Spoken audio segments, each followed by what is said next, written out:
কি বড় রেস্টুরেন্ট গো! এ তো দেখছি ঝিকিমিকি আলো জ্বলছে। এই সামনে একটা বই রাখা আছে নাকি? দেখি দেখি, এ তো বই নয়, মেনু কার্ড।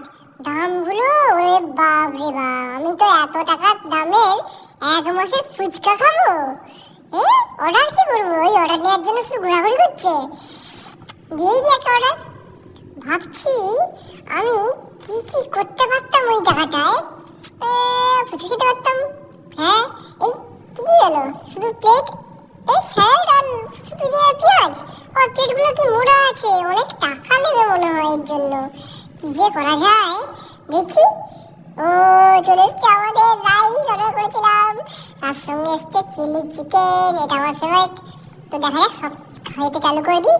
খাবার তো বেশ ভালো হয়েছে। এত খাবার খাবো কি করে আমি সেটাই ভাবছি। টাকা তো অনেক নেবে মনে হয়। যা, আমার মনে হয় পালাতে হবে টাকা না দিয়েই।